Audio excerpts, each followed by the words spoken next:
नमस्कार, कैसे online classes में आपका स्वागत है। आज हम एक नए टॉपिक की शुरुआत करते हैं। ध्यान से देखना और सीखने की कोशिश करना। टॉपिक का नाम है वेग नियम या वेग व्यंजक तथा वेग स्थिरांक क्या होते हैं, किस प्रकार के होते हैं, इनके बारे में आज हम जानकारी प्राप्त करेंगे। देखिएगा, पिछले वीडियो में हमने यहाँ तक पढ़ लिया था कि अभिक्रिया के वेग को कौन कौन से कार्य प्रभावित कर सकते हैं। आपने टेस्ट भी अच्छे से दिया। सभी बच्चों को बधाई कि उनको 10 में से 10 नंबर आए। अच्छे से इसी प्रकार से पढ़ाई करते रहिएगा। आज हम एक नया टॉपिक स्टार्ट करते हैं, वेग नियम या वेग स्थिरांक वेग व्यंजक या वेग स्थिरांक क्या होते हैं। मैंने आपको बताया है कि जो अभिक्रिया का वेग होता है, पिछले वीडियो में मैंने आपको बताया है कि अभिक्रिया का जो वेग होता है वो बहुत सारे कारकों पर निर्भर करता है। लेकिन अगर हम द्रव्य अनुपाती क्रिया नियम की बात करें तो द्रव्य अनुपाती क्रिया नियम क्या कहता है कि किसी भी अभिक्रिया का जो वेग होगा वह अभिकारकों की सांद्रताओं के समानुपाती होगा। यानी कि अगर मैं लिखूं कि कोई अभिक्रिया इस प्रकार से है A+B C+D, तो बताओ इस अभिक्रिया का जो वेग होगा यानी कि अभिक्रिया वेग होगा वह किसके बराबर होगा बताइए। वह अभिक्रिया का वेग डायरेक्टली प्रोपोर्शनल टू होगा क्रिया कारकों की सांद्रताओं के। अगर यहाँ पर इसके A मोल हो, इसके B मोल हो, तो यहाँ पर इसकी पावर A और यहाँ पर इसकी पावर B आ जाती है। ये आपको पता होगा। अगर ये चीज आपको समझ में आ गई तो बहुत अच्छा। वैसे अगर मैं आपको समझाऊं तो आपको पता होगा, अभी जो हमने 10 समीकरण मितीय गुणांक पढ़े थे तो वहां पर हमने क्या लिखा था बताओ। ये चीज तो 11 में आपको आती है, लेकिन अगर आपके कहीं अगर कंफ्यूज आ जाए कि सर अभी जब हमने रस समीकरण मितीय गुणांक पढ़ा था तो आपने बताया था कि ये तो 1/a में आता है, 1/b इस प्रकार से आता है, लेकिन सर आपने पावर क्यों लगाई। तो मैं आपको बता दूं, ये चीज अलग है और वह जो हमने किया था वह चीज अलग थी। वह क्या थी बताओ, यह चीज थी वह, यानी कि वो 1/a इसमें आता है, यानी कि अभिक्रिया वेग में लगता है। क्योंकि बताओ वहां पर जो अभिक्रिया वेग का मान हम लिखते थे, बताओ वो क्या होता था बताओ, a के सापेक्ष परिवर्तन की दर बटा समय अंतराल, इसमें हम 1/a लिखते थे और माइनस लगाते थे। यानी कि जो अभिक्रिया वेग का मान होता है ना वह यह होता है। यानी कि मैं इस अभिक्रिया वेग का मान क्या भी लिख सकता हूँ बताओ, ये भी लिख सकता हूँ। लेकिन आपको यह समझना है कि रस समीकरण में मितीय गुणांक का भाग कब लगता है, जब हम सांद्रताओं में परिवर्तन की दर में यानी कि अभिक्रिया वेग का सूत्र लिखते हैं तब सांद्रताओं में परिवर्तन की दर में स्टोइकियोमेट्रिक गुणांक का भाग लगता है। वैसे ये चीज तो आपको समझ में आती ही होगी, 11th क्लास में आपने अच्छे से पढ़ा होगा और समझने की कोशिश कीजिएगा। अब मैं आपको क्या बताने की कोशिश कर रहा हूँ, ठीक है। अच्छा, अगर और समझना हो आपको तो हम इसको और अच्छे से समझ सकते हैं, लिख सकते हैं। मैंने कहा आपसे कि जो अभिक्रिया वेग होगा वह डायरेक्टली प्रोपोर्शनल टू होगा A की सांद्रता के और B की सांद्रता के। अब इसमें पावर कितनी भी आ सकती है, गौर करिएगा। मैं इसको अभिक्रिया वेग को अभी क्या लिखा था मैंने, मतलब dA/dt, तो मैं इसको इस प्रकार से लिख सकता हूँ। अब आपके अच्छे से समझ में आ गया होगा। यानी कि वो ये जो वो मान था वह अभिक्रिया वेग का मान था। ये तो हमें यह बताता है कि जो अभिक्रिया वेग है ना वह किन किन कारकों पर निर्भर कर रहा है। यानी कि जो वह 1/a आता है वह केवल कब आता है, जब हम अभिक्रिया वेग का मान लिख रहे होते हैं। जबकि बताओ ये चीज कब आती है, ये चीज हमें यह बताती है कि जो अभिक्रिया वेग है वह किन किन कारकों पर निर्भर कर रहा है। ये चीज कब आई थी बताओ, ये तो अभिक्रिया वेग का मान है। अब आपको अच्छे से समझ में आ गया होगा। तो मैंने यहाँ पर इस प्रकार से लिखा। अच्छा, यहाँ पर मैं ये भी लिख सकता हूँ, आपको बताइए ना, ये भी लिख सकता हूँ, ये भी लिख सकता हूँ और ये भी लिख सकता हूँ। लेकिन बताओ इधर केवल मैं क्या लिख सकता हूँ बताओ, केवल क्रिया कारकों की सांद्रताएं लिख सकता हूँ। अब आपको अच्छे से समझ में आ गया होगा। यानी कि ये तो हमें रिलेशन बताता है कि किन पर ये निर्भर कर रहा है, जबकि ये चीज हमें क्या बताती है, ये चीज हमें अभिक्रिया वेग का मान बताती है। आप अच्छे से आपको समझ में आ गया होगा। यानी कि हम अभिक्रिया वेग का मान ये लिख सकते हैं, लेकिन अभिक्रिया वेग है किसके समानुपाती, इसके समानुपाती होता है। यानी कि ये दोनों चीजें तो एक ही हैं और इन दोनों चीजों की निर्भरता हम इस पे बता रहे हैं। यानी कि मैं लिख सकता हूँ कि जो अभिक्रिया वेग होगा वह डायरेक्टली प्रोपोर्शनल हो जाएगा, डायरेक्टली क्यों, एक ही सांद्रता के और बी की सांद्रता के। अब गौर करिएगा आप, यहाँ पर ए और बी क्या है, इनके मोलों की संख्या ही है, इनकी रस समीकरण मितीय गुणांक ही है। अब मैं आपको बताऊं, जब भी हम डायरेक्टली प्रोपोर्शनल टू या इनका चिन्ह हटाते हैं तो कोई एक स्थिरांक आता है। आपने फिजिक्स में भी पढ़ा होगा, जब आपने कूलॉम का नियम पढ़ा था तो वहां पर प्रोपोर्शनल टू का चिन्ह हटाने के लिए के स्थिरांक लगाया होगा। यहाँ पे भी हम के स्थिरांक लगाते हैं। तो बताओ अभिक्रिया का वेग क्या हो जाएगा, बताओ कि अभिक्रिया का वेग बराबर हो जाएगा के ए की सांद्रता के और बी की सांद्रता के। गौर करिएगा, यहाँ पर के अभिक्रिया का वेग स्थिरांक कहलाएगा, यानी कि जिस टॉपिक का हम अध्ययन करते हैं उसी का नाम इस वेग स्थिरांक को दे देते हैं। अब यहाँ पर चूंकि हम वेग के बारे में भी पढ़ रहे हैं तो इस स्थिरांक को हमने क्या कह दिया, वेग स्थिरांक कह दिया। वहाँ पर आप के को उसके अनुसार देते हो। तो आप बताइए, यहाँ पर इस प्रकार से जो हमें यह समीकरण प्राप्त हुई या ये जो समीकरण प्राप्त हुई, इन दोनों समीकरणों को ही हम क्या कहते हैं, बताओ, वेग नियम कहते हैं या वेग व्यंजक करते हैं। यानी कि मैंने क्या बताया कि अभिक्रिया वेग को उनकी सांद्रताओं के पदों में किसी घात के द्वारा लगाकर अगर हम दर्शाते हैं तो वही चीज क्या कहलाती है, बताओ, वेग नियम कहलाती है या वेग व्यंजक कहलाता है। यानी कि यह व्यंजक वह व्यंजक है जो हमें अभिक्रिया वेग को किसके समानुपाती बता रहा है, बताओ, ए की सांद्रता के और बी की सांद्रता पे, और ए और बी के दोनों की सांद्रताओं पे कुछ घातें लगी हुई हैं। इस प्रकार से अगर हम अभिक्रिया वेग को दर्शाएं तो यही चीज क्या कहलाती है, बताओ, वेग नियम कहलाती है या वेग व्यंजक कहलाती है।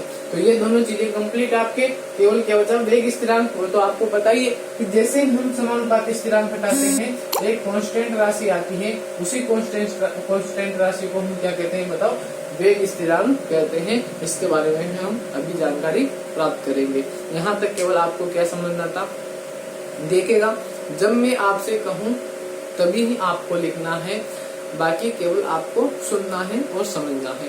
तो जब मैं कहूँ कि अब लिखिएगा तब आप लिखा करो, वरना आप केवल सुना करो और समझा करो। तो अभी तक केवल मैं आपको समझा रहा था, मैंने आपको समझाने की कोशिश की है कि जो अभिक्रिया वेग होता है वह द्रव्यानुपाती क्रिया नियम के अनुसार ए और बी की सांद्रता यानी कि क्रिया कारकों की सांद्रताओं की समानुपाती होगा। उनके स्टोइकियोमेट्रिक गुणांक का मैंने इसमें पावर के रूप में लगा दिया। तो बताओ अभिक्रिया वेग का मान इस प्रकार से आ गया और इसी चीज को हम क्या कहते हैं, बताओ, वेग नियम कहते हैं, या इसी का नाम दूसरा नाम है वेग व्यंजक, या इसी का दूसरा नाम एक और होता है, बताओ ये चीज समीकरण के रूप में आ गई ना, तो बताओ इसको हमने क्या नाम दे दिया, वेग समीकरण भी नाम दे दिया। यानी कि ये सब चीजें एक ही होती हैं और यह सब चीजें क्या होती है कि अभिक्रिया वेग को क्रिया कारकों की सांद्रताओं में कोई घात लगाकर अगर हम बताएं या प्रदर्शित करें तो वही चीज क्या कहलाती है, बताओ, वेग नियम कहलाती है, वेग व्यंजक कहलाती है या वेग समीकरण कहलाती है। अच्छे से आपको समझ में आ गया होगा। वापस से एक बार मेरे साथ बोलना और सीखने की कोशिश कीजिएगा। मैं क्या कह रहा हूँ कि यदि हम अभिक्रिया वेग को क्रिया कारकों की सांद्रताओं पर कोई घात लगाकर व्यक्त करें तो इस प्रकार से अभिक्रिया वेग को व्यक्त करना ही क्या कहलाता है, बताओ, वेग नियम कहलाता है, वेग व्यंजक कहलाता है या वेग समीकरण कहलाता है। या हम यूँ भी कह दें कि इस प्रकार से जो हमने ये चीज लिखी ना, यही चीज क्या कहलाएगी, बताओ, वेग नियम कहलाएगी, वेग व्यंजक कहलाएगी या वेग समीकरण कहलाएगी। आपको यहाँ तक अच्छे से समझ में आ गया होगा। देखिए, गौर करिए, अभी आपको केवल सुनना है। अब बताओ, अब अभी तक अपन के पास अभिक्रिया वेग तो हम जानते हैं कि 1/dA/dt होता है, ए भी जानते हैं, बी भी जानते हैं, लेकिन बताओ ये चीज अपन के पास नई आई और इस नई चीज का भी हम नामकरण कर दिया हमने कि इसको हम वेग स्थिरांक कहते हैं। लेकिन बताओ अभिक्रिया वेग की सांद्रता भी, अभिक्रिया वेग की इकाई भी हमने लिख ली थी पहले, मोल प्रति लीटर इंटू सेकेंड इनवर्स, ठीक है। उसके बाद सांद्रता होगी तो अपन को पता ही होता है मोल प्रति लीटर। तो अगर हम के की इकाई भी ज्ञात करना चाहें तो वह कैसे करेंगे, ध्यान से देखना और सीखने की कोशिश करना। देखिएगा, अभिक्रिया वेग को मैं ऐसे लिख दिया मैंने। अब बताओ अभिक्रिया जो वेग होगा उस अभिक्रिया वेग का इकाई क्या रहा होगा, बताओ। अभिक्रिया वेग का इकाई आपको पता होना चाहिए, क्या होता है, बताओ, मोल प्रति लीटर और बट इंटू सेकेंड इनवर्स, यही होता है। और ये लीटर भी इधर आते हैं, बताओ किसमें बदल जाता है, लीटर इनवर्स में बदल जाता है। अब बताओ, अब यहाँ पर क्या के बचा, केवल के बचा। अच्छा यहाँ पर क्या बचा बताओ, यहाँ पर एक ही सांद्रता है तो मैं लिख दूंगा सांद्रता, और सांद्रता किसमें होती है बताओ, मोल प्रति लीटर में होती है। ऐसे ही बताओ बी की भी सांद्रता मोल प्रति लीटर में ही रही होगी, और यहाँ पर बी आ जाएगा। अच्छा अगर हम इस डेरिवेशन को व्यापकता का रूप दे दें तो बताओ, हमें थोड़ी ना पता है कि किसी भी क्रिया में 2 ही होंगे, हमें थोड़ी ना पता है। किसी भी क्रिया में 3 क्रियाकारक भी हो सकते हैं, किसी में 4 भी हो सकते हैं, किसी में 5 भी हो सकते हैं। यानी कि मैं इन सभी को मिला करके क्या लिख दूं, गौर करिएगा, मैं इन सभी को मिला करके अगर ऐसा लिख दूं तो अगर आपको समझ में आ गया हो तो मैं आगे बढ़ने के लायक होऊंगा। देखो ध्यान से, मुझे पता नहीं है कि ए है या बी है या सी है या डी है, कितने भी क्रियाकारक हो सकते हैं। अगर हम इसको व्यापक के रूप में बनाना चाहें तो ए बी और इन सबको हटा करके हम क्या लिख देंगे बताओ, मोल प्रति लीटर की पावर n। इस प्रकार से अगर हम लिख सकते हैं। और अगर ये चीज आपको समझ में आ गए हो तो मुझे बताइएगा क्या किया हमने, हमें पता नहीं है क्योंकि मतलब आधार समाने तो घातें जुड़ती है, a प्लस बी कुछ रहा होगा 3 4 5 6 इस प्रकार से, लेकिन हमें पता नहीं है कि कितने क्रियाकारक हो सकते हैं। क्योंकि अगर हम इसको व्यापकता का रूप दें तो बताओ इन सब चीजों को हम क्या कर सकते हैं, n बना सकते हैं। यानी कि मैंने मोल प्रति लीटर की पावर n कर दिया। अब बताओ ये व्यापक चीज हो गई। अब व्यापक चीज किसी भी अभिक्रिया पर सेटिस्फाइड करा सकते हैं। केवल अगर हम यही लिखते तो केवल वो इसी अभिक्रिया के k का मान होता, लेकिन जैसे हमने n किया तो वो सभी अभिक्रियाओं के लिए हो जाएगा। अब इसके बाद आप मुझे बताइएगा कि बताओ ये चीज है, ये चीज इस चीज को जब मैं इधर लाऊंगा तो यह नीचे आएगी। तो बताओ मोल प्रति लीटर इंटू सेकेंड इनवर्स यहाँ पर अपने चल रहा है, ठीक है। इधर केवल हमें के बचाना है। अब बताओ इस पावर को जब मैं इधर लाऊंगा, बताओ यहाँ पर एक घात है इसकी, ठीक है। तो ये घात इधर आते ही बताओ किसमें बदल जाती है, माइनस में बदल जाती है। आपको बताइए ना।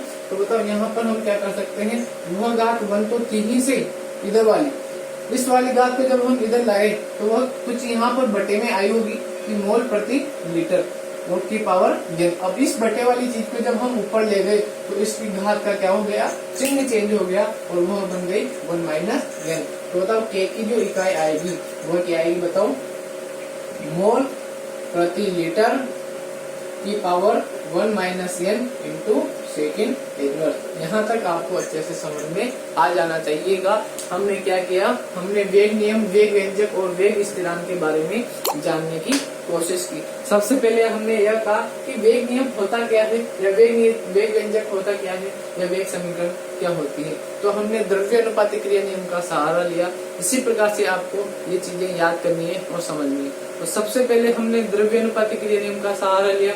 उसने कहा कि कोई भी अभिक्रिया हो उसमें अभिक्रिया वेग का मान हम इस प्रकार से लिख सकते हैं, अर्थात क्रिया कारकों की सांद्रताओं की समानुपाती लिख सकते हैं। लेकिन जब हम इन क्रिया कारकों की सांद्रताओं के ऊपर कोई घात लगा दें जो उनके रस समीकरण मितीय गुणांकों के बराबर भी हो सकता है और नहीं भी, वो मैं आगे आपको समझाऊंगा।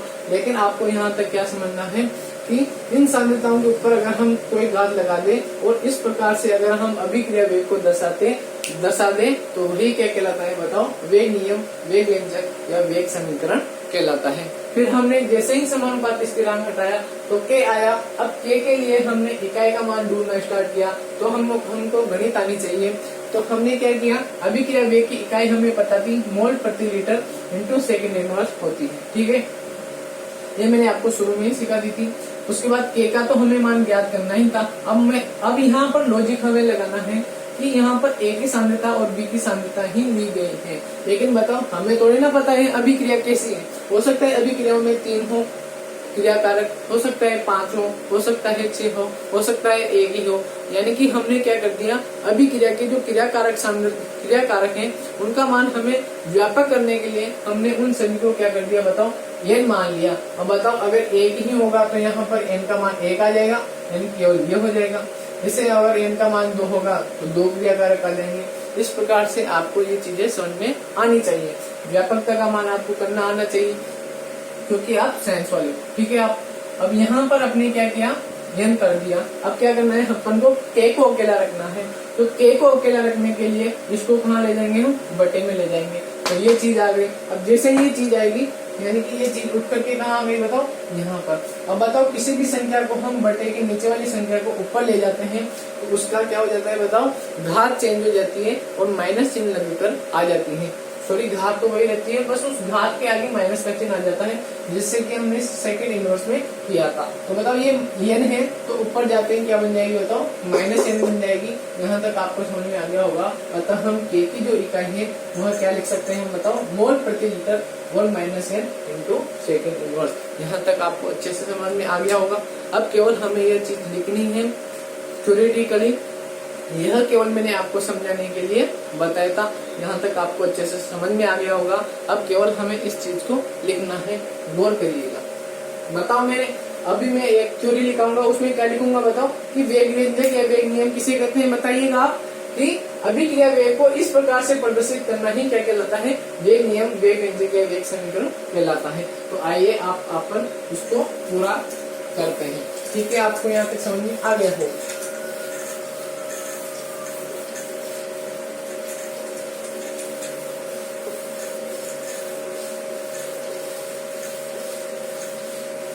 देखिएगा मैं क्या लिख रहा हूँ। सबसे पहले किसी अभिक्रिया, आप अब लिखना स्टार्ट कीजिएगा।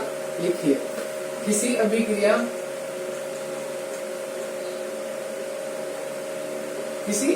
के अभिक्रिया वेग को उसके क्रिया कारकों की सांद्रताओं पर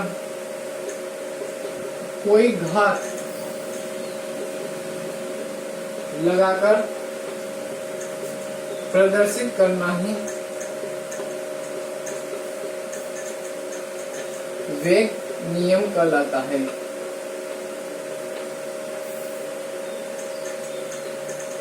क्या नियम कहलाता है बताओ, वेग नियम कहलाता है। यानी कि वेग नियम क्या कहता है कि अगर आप अभिक्रिया वेग को उनकी सांद्रताओं पे कोई घात लगाकर प्रदर्शित कर दो तो वही चीज क्या कहलाएगी बताओ, वेग नियम कहलाएगी।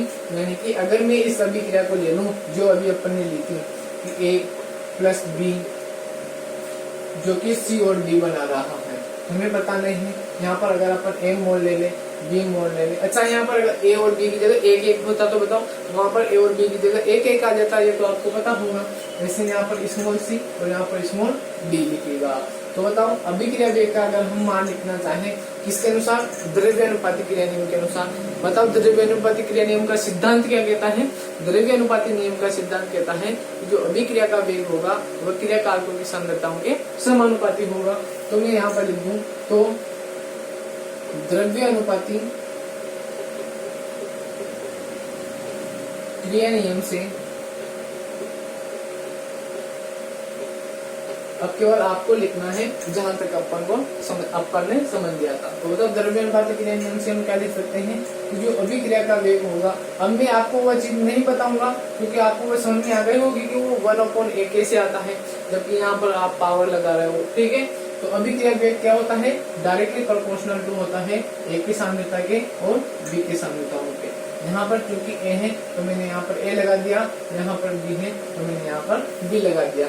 इसी प्रकार से अभिक्रिया के वेग को प्रदर्शित करना ही क्या कहलाता है बताओ, वेग नियम कहलाता है। यहाँ तक आपको अच्छे से समझ में आ गया होगा। अब हम क्या करेंगे बताओ, अभिक्रिया वेग का जो ये चिन्ह है डायरेक्टली प्रोपोर्शनल टू का, इसको क्या करेंगे हम अलविदा करेंगे। तो बताओ हम क्या लिख सकते हैं, तो हम लिख सकते हैं कि जो अभिक्रिया वेग है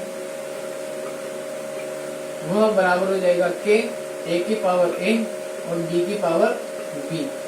ठीक है, जैसे ही ये समीकरण बनी या ये दोनों समीकरण बनी, वैसे ही हम उसको क्या नाम दे देंगे कि इसे हम वेग समीकरण भी कर सकते हैं या वेग व्यंजक भी कर सकते हैं। यानी कि यह वो व्यंजक है, जैसे आप क्या कहते थे ना बहुपद व्यंजक, तो यह वो व्यंजक है जिसके द्वारा हम अभिक्रिया वेग को इस प्रकार से प्रदर्शित कर रहे हैं। इसलिए इसका नाम क्या डाल दिया, क्या डाल दिया इसका नाम, अभिक्रिया वेग का वेग नियम या वेग व्यंजक नाम इसको डाल दिया।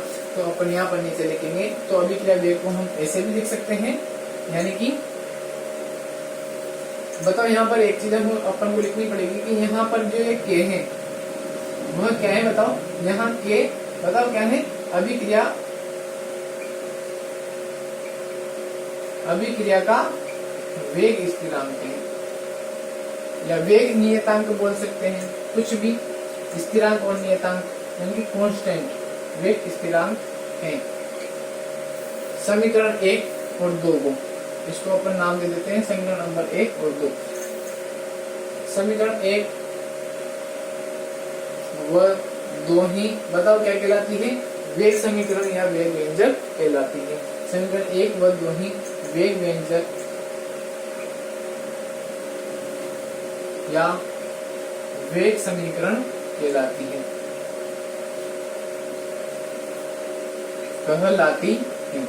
ठीक है। आपको यहाँ तक अच्छे से समझ में आ गया होगा। अभी तक हमने क्या लिखा देखो ध्यान से, अभी तक हमने केवल ये बताया है कि जो वेग नियम होता है या वेग व्यंजक होता है या वेग समीकरण होती है वह क्या होती है, वह एक्चुअली में केवल अभिक्रिया वेग को इस प्रकार से प्रदर्शित करना ही होता है।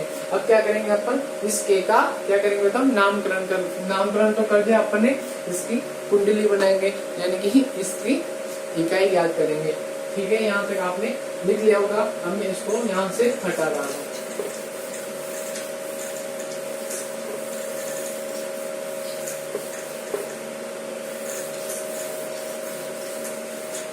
तो बताइए यह चीज में अगर वापस से लिखूं तो देखना ध्यान से, समीकरण 2 से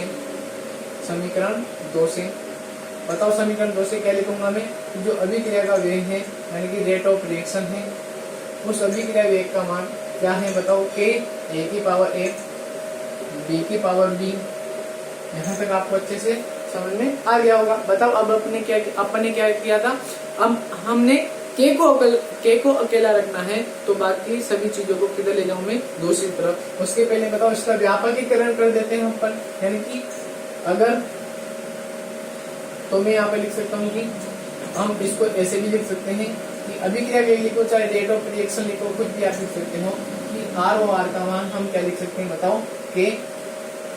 यहाँ पर मैं ए और बी कुछ भी लिख सकता हूँ, उनकी जगह मैं क्या लिख दूं, व्यापकता के लिए सांद्रता, क्योंकि यह चीज सांद्रता ही हमें बताती है। और सांद्रता की पावर में क्या लगा दूं बताओ, एल लगा दूं, इसमें आपको कोई प्रॉब्लम नहीं होनी चाहिए।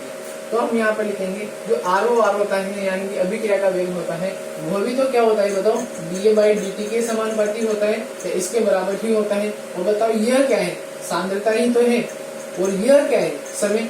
और समय को हम क्या लिखते हैं, सेकंड इनवर्स, यानी कि आर और आर की जगह में क्या लिख सकता हूँ, ध्यान से देखिएगा, सांद्रता की पावर 1 और बटे में सेकंड, ठीक है।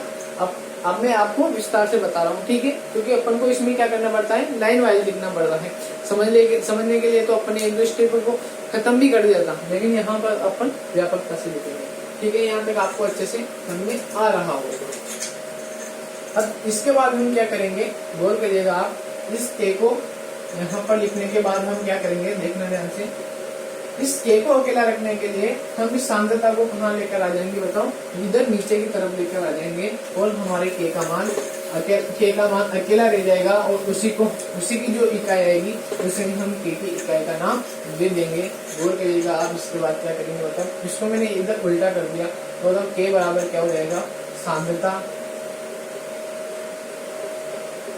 बटे में सेकंड इनटू में, बताओ ये चीज इधर नीचे आएगी तो बटे में चले जाएगी, और बताओ ये क्या हो जाएगी, सांद्रता की पावर n तो रहेगी अभी से।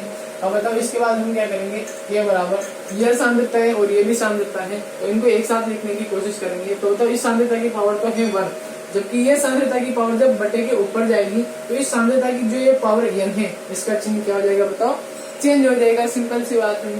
तो बताओ जैसे ही ये सांद्रता ऊपर गई तो के का मान क्या आ जाएगा बताओ, सांद्रता की पावर 1 माइनस n। और बताओ इस सेकंड को भी मैं अगर ऊपर ले जाऊं तो ये भी क्या बन जाएगा बताओ, सेकंड इनवर्स बन जाएगा।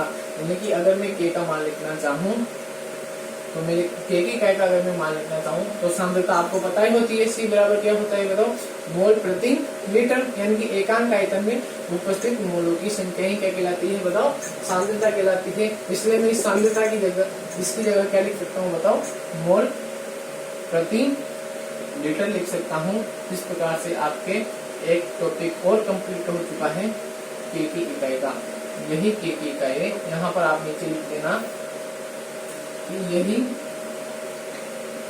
वेग स्थिरांक की इकाई है।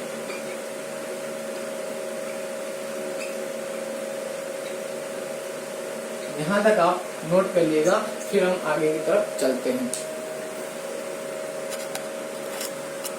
यहाँ तक आपने नोट कर लिया होगा, अब आप आगे की ओर चलते हैं। देखिएगा अभी हमने केवल इस के का यानी कि वेग स्थिरांक की इकाई ज्ञात की है, लेकिन क्या अभी हमने वेग स्थिरांक की परिभाषा ज्ञात की है क्या बताओ, नहीं ज्ञात की है। तो हम वेग स्थिरांक की परिभाषा ज्ञात करना चाहेंगे।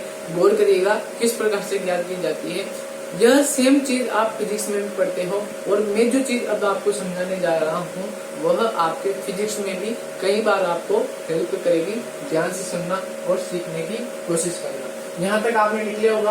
अब आप क्या कीजिएगा, समीकरण यहाँ इसके बाद है ना, इस समीकरण को वापस लिखना, यानी कि आप क्या कीजिएगा, समीकरण 2 से वापस से आप इसको लिखिएगा। ये पूरा एक पूरा का पूरा लंबा डेरिवेशन है इस प्रकार का। यहाँ तक आपने लिख लिया होगा।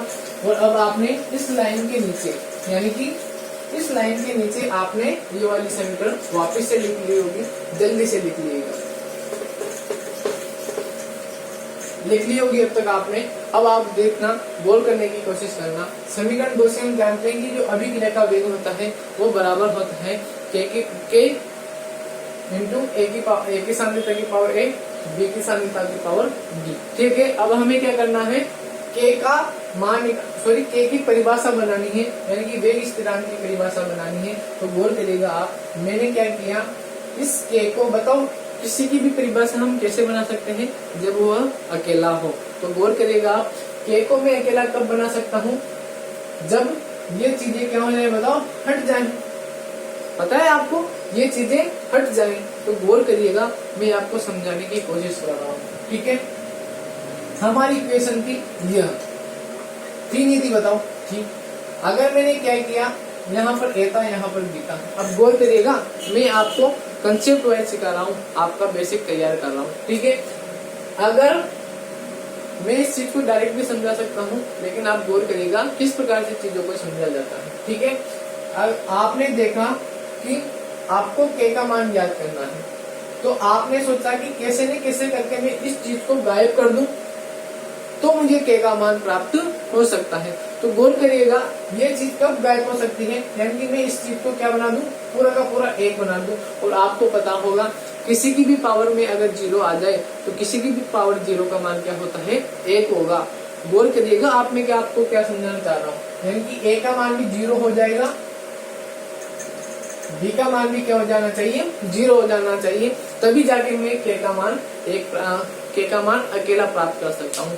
लेकिन आप गौर कीजिएगा, किसी इक्वेशन में ऐसा हो सकता है क्या कि उनके क्रियाकारकों की जो अणु है उनका मान 0 हो, तो फिर क्रियाएं किसमें हो रही होगी, अभी क्रियाएं नहीं होगी। यानी कि क्रियाकारकों की अणुओं की संख्या 0 कर दी, तो फिर क्रिया किसमें हो रही होगी, क्रिया कारक ही नहीं है, तो फिर क्रियाएं क्यों होगी। यानी कि ये चीजें हम नहीं कर सकते। तो फिर इसके अलावा क्या कर सकते हैं सर, इसके अलावा हम ये कर सकते हैं कि ए की सांद्रता को और बी की सांद्रता को क्या कर दें बताओ, इकाई कर दें।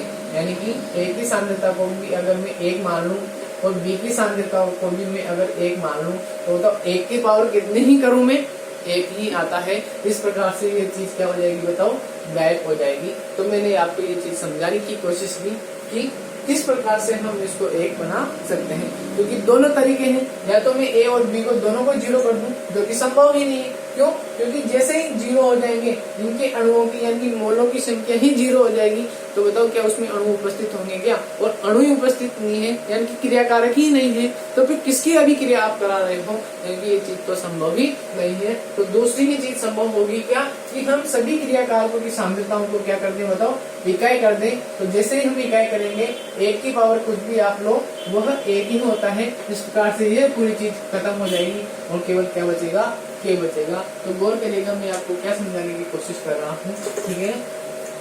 अब आपको अच्छे समझ में आ गया होगा। इस प्रकार से आप समझ कर इन चीजों को किया करो तो आप कभी भी रटने की अवस्था में नहीं आओगे और केवल समझने की ही कोशिश करोगे। और आपको मैं बता दूं, जो चीज रटी हुई होती है वह 1 महीना 2 महीना या 3 महीने तक याद रह सकती है, लेकिन अगर आपने किसी चीज को समझ लिया अच्छे से तो वह आपके कई सालों तक आपके माइंड में रहती है और इससे आपको क्या है? व्यापकता का भी अनुभव होता है। अब यही चीज आपके फिजिक्स में भी आएगी, वहां पे भी आपको सर करवाएंगे, इनके सबको इकाई सांद्रता कर दे। आपको पता होगा, अगर मैं आपको बताने की कोशिश करूं और अगर आपको ध्यान हो तो आपने देखा होगा कि जब आप पढ़ते थे कि जो होता था आई, जो एम्पियर का नियम होता है ना, आई बराबर क्या होता है? V बराबर V इज डायरेक्टली प्रोपोर्शनल टू I, यही होता है। तो V बराबर क्या लिखते थे? IR लिखते थे। जैसे डायरेक्टली प्रोपोर्शनल टू हटाया हमने तो R आ गया। अब हम क्या करते थे बताओ? क्या करते थे बताओ? अगर मैं I का मान क्या कर दूं? 1 एम्पियर कर दूं तो उसमें जो V का मान होगा वही हमारे किसके बराबर हो जाता था? I के बराबर हो जाता था। तो बताओ यहाँ पे भी तो हम ये कर सकते थे कि यहाँ पर वो बात अलग है। वैसे आप कर, तो बताओ अगर मैं R की परिभाषा बनाना चाहूँ तो आप क्या करोगे? इस R के लिए R को अकेला रखने की कोशिश करोगे और R को अकेला रखने के लिए बताओ क्या करोगे? I की सांद्रता को क्या कर दोगे? सॉरी, I का मान क्या कर दोगे? 1 कर दोगे। और जैसे ही I का मान 1 होगा इसका मान हट जाएगा और R केवल अकेला बच जाएगा। फिर आप इस प्रकार से परिभाषा बनाते थे कि अगर 1 एम्पियर की धारा गुजारी जाए तो वहां पर उत्पन्न वोल्टेज ही प्रतिरोध के बराबर होता है। तो सेम यही चीज हम यहाँ पर करेंगे। क्या करेंगे? हम इस अभिक्रिया में A की सांद्रता B की सांद्रता हमें पता नहीं है कितने क्रियाकारक हैं, तो हम व्यापकता के लिए क्या लिख देंगे बताओ? कि क्रियाकारकों की सांद्रताओं को अगर हम इकाई कर दें तो सभी की सांद्रता इकाई होने पर ये पद हट जाएगा और K केवल अकेला बच जाएगा। तो बताओ K किसके बराबर आ जाएगा? केवल अभिक्रिया वेग के। यानी कि K का मान, K की परिभाषा क्या बन गई इस प्रकार से कि जब 1 एम्पियर धारा बह रही होती है तो उस समय जो वोल्ट उत्पन्न हो रहा होता है वही प्रतिरोध कहलाता है। तो सेम चीज हम यही लिखेंगे कि जिस समय इकाई सांद्रताएं हो जाती है उस समय ही जो अभिक्रिया का वेग होता है वेग स्थिरांक के बराबर होता है। और यही वेग स्थिरांक की क्या होती है बताओ? परिभाषा होती है। आपको बहुत अच्छे से ये चीज समझ में आ गई होगी। अब केवल अपन लिखने के ऊपर चलते हैं, कोशिश करते हैं, देखिएगा, सीखने की कोशिश कीजिएगा। यह हमने लिख दिया। अब हम लिखें कि यदि क्रियाकारकों की